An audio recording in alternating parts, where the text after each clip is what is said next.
اسماعيلو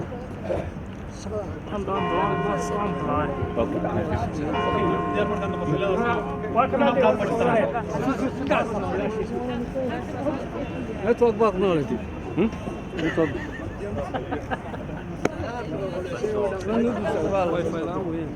Wi-Fi ما وصل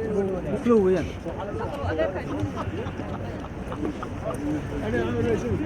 Okay, thank you again. What I just said was that the community is proud that they're raising this flag today. This is a historic moment. With that I'll let Raggy say a few words in Somali, and then welcome.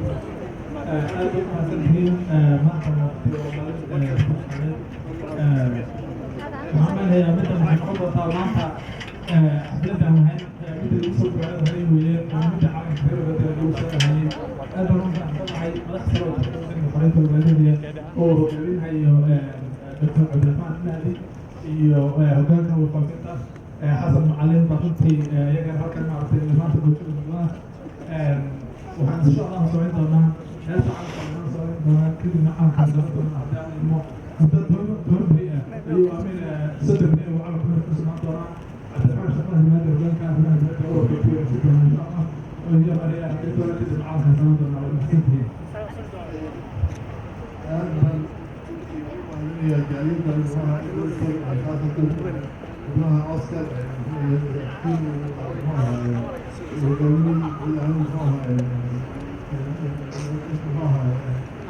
احمد عبد القادر واحد تاريخي قوي عندي تاريخي قوي واحدة كوري كانوا معها شعب كانوا معها يكبدها وعلي تشغل واحد دول من الحرية دي بركة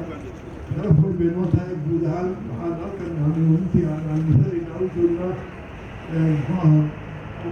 والله كل ما تحاول الدوليس اليوم البرازيلي يكون جوه على شيء وعندهم الأخبار كل حمسين وجود التجربات اللي هو جيستين وعلى كل جوه أيضا تفكرنا بطل واحد تاني العالمي هدوك هو كيسان موجودين مركز شباب وين صهيب تقضي بالعوي كارعنا وحلقات ممكن الجراسة قواشينية ومرياش وحورها يلوينكي magaalada deganaa oo dhaliyay guusha marka laga gaaray waxaana ay asaan u tahay inuu calalkayga maanta dhanka boqon doono oo taariikhda markii koowaad magaalo xor ah oo dowlad yani dowladaha adduunka ka mida horumartay si xora loo saari doono oo ay dib ka boqon doono waxaan la soo qori karin guud ahaanna waxaa weeyaan haddii ilaahay ma aha yani hadda iskale waxaan rajeynayna insha allahu marka ku xigta awlaadihii kama baxo halkaas It's a great honor for me today to participate in this flag raising ceremony of the Ogaadeeniya Somali people. It's a great honor also to participate in the Black History Day here, which we just discussed before. It was very wonderful. It was a meeting of all sorts of different communities from the first 19th and the newcomers until today. And the honoring of Somali Ogaadeeniya flag here today in Edmonton is a great milestone for Somali people in Ogaadeeniya who cannot raise their voice, who cannot express their feelings, who cannot, decide for themselves what they want. So it's a great, very much thank the Edmonton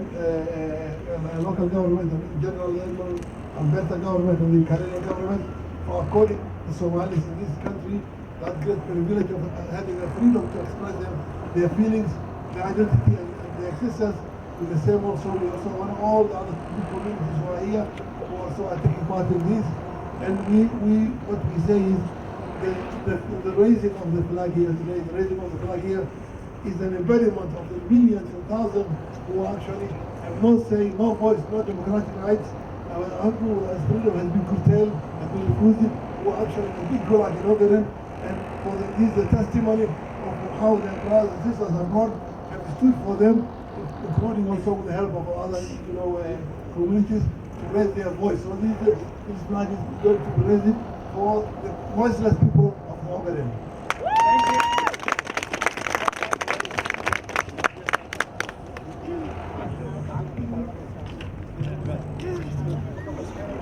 So ladies and gentlemen, we'll be raising the flag right away. بسم الله waxaan aad iyo aad ugu faraxsanahay maanta maalin runtii waa maalin taariikh ah waa maalin inta meesha joogsanay oo xasuusan doonto waa maalin aan ilaahay ka rajeynayno meesha qabo ee maanta taaganahay calanka aan saarayno guriga maarka dowladda magaalada edmonton dalka gobolka alberto dalka canada in laga saari doono ciidii dahabkayd ee gudubnayd sidaan uu sheegay mudane cabdiraxmaan waa calanka intuu tagaya maarka umadaha faraha badan marka waxaan rajeynaynaa oo ilaahay ka rajeynaynaa in sida ugu dhaqsaha badan ilaahay uu nooga aqbalo in laga taago ciidii hooyo saasaan ilaahay ka rajeynaynaa waa maalin taariikha ilaahay haynoo aqbalo aamiintana inoogu tahay waxaad si toosan nooga daawanaysaan warbaahinta soomaalida ogaadeeniya ka howlgashaha waddanka Canada ilays TV iyo waxaad si toosan nooga daawanaysaan qorraxay web TV waxaan ku sugannahay xarunta City Hallka ee magaalada Edmonton waxaa maanta halkan lagu saaraya calanka ogaadeeniya calankaas oo ka taagnaan doona muddo bil ah waxaa halkan marti noogu ah gudoomiyaha hoggaanka arrimaha dibadda jabhadda waddanka xoreynta ogaadeeniya mudane cabdiraxmaan sheekh mahdi waxaa sidoo kale marti noo ah gudoomiyaha hoggaanka warfaafinta jabhadda waddanka xoreynta ogaadeeniya mudane xasan macalin maxamed dhammaantoodna waxa ay ka yimaadeen oo socdaal uga yimaadeen magaalada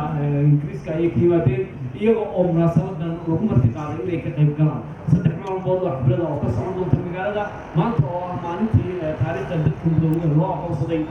dalka Canada February iyo 2 maalmood oo berito oo ah maalinta social justice forum oo cadaaladda oo laga hadli doono racismka iyo maalinta axadda oo laga hadli doono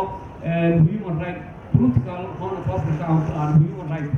waxaa ku jirta oo kale ogaadeen human rights oo cabdiraxmaan sheekh mahdi ka noqon doono kino aad baa mahadsantihiin intaan dib u kulmayno waa aniga haddana waxaa la saaraya calanka Ladies and gentlemen, we'll be raising the flag right away and it will be done on our behalf. On behalf of the free people of the Somali people of London,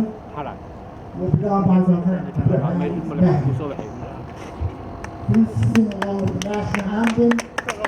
Those of you who know it and those of you who do not, just as long as you can join with us. Thank you so much.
فاتحة مرة إلهي بكر خير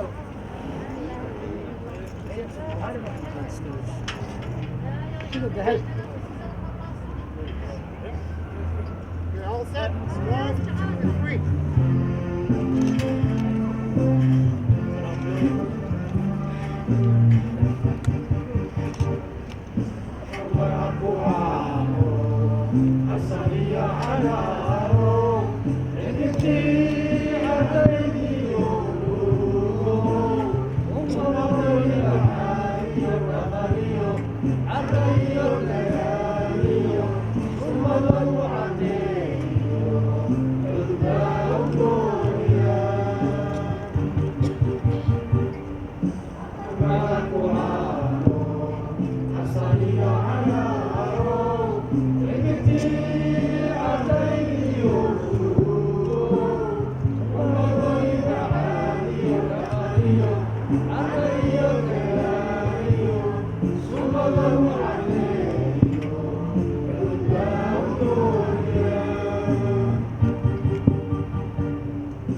Terus,